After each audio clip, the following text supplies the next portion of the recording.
Salut les baigneurs! Nous allons entamer une série d'épisodes consacrés aux nageurs et nageuses français dans l'histoire. Ce premier épisode de ce thème évoquera les premiers nageurs français dans l'histoire. Tu veux remonter à la préhistoire? Non mais quand même pas jusque-là. Mais pourquoi ne pas commencer avec les premiers Jeux Olympiques de l'ère moderne? Athènes en 1896. Certes, à cette époque-là, il n'y a que les Jeux Olympiques pour suivre les meilleurs nageurs internationaux. Les championnats d'Europe de natation ne verront le jour plus tardivement que dans les années 1920 et les championnats du monde dans les années 1970. Mais aux JO d'Athènes de 1896, seuls 4 pays, l'Autriche, la Hongrie, la Grèce et les États-Unis, sont représentés en natation. La France y est absente.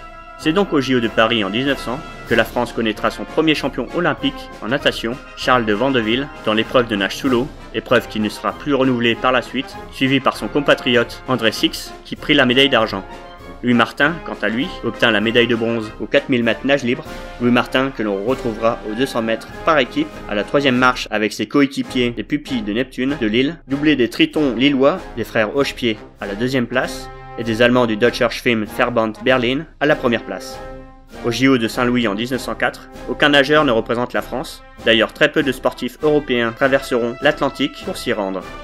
Au JO de Londres en 1908, où les épreuves de natation se déroulent pour la première fois dans une piscine, 4 nageurs français y participent, mais absents de tout podium, ce qui fut également le cas au JO de Stockholm en 1912, avec pourtant l'ouverture des épreuves de natation aux femmes durant ces Olympiades, dont Pierre de Coubertin en tête y fut opposé, néant également à Anvers en 1920, au JO de 1924 ayant lieu pourtant à Paris, et à Amsterdam en 1928.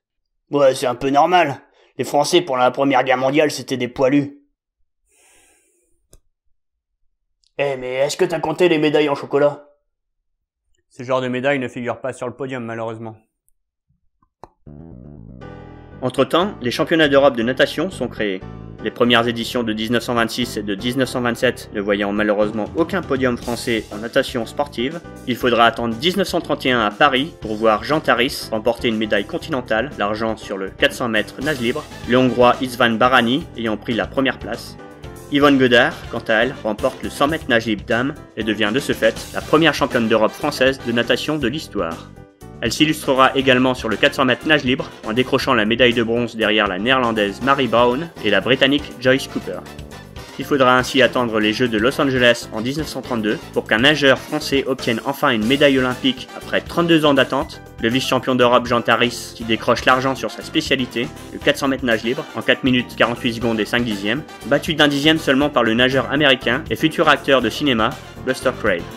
Jean Taris s'illustrera une ultime fois, et pas de n'importe quelle manière, à l'Euro 1934.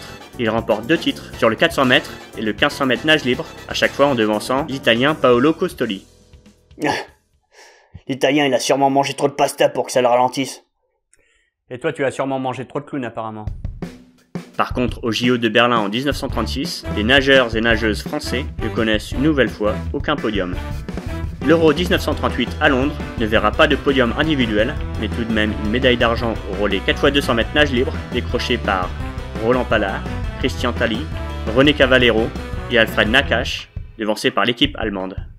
Par la suite, à cause de la Deuxième Guerre mondiale, qui se déclencha l'année suivante, les compétitions internationales comme les JO de Londres, initialement prévues en 1940, sont annulées et ne reprendront que 8 ans plus tard pour voir enfin émerger un premier âge d'or de la natation française. C'est ce que nous verrons dans le prochain épisode.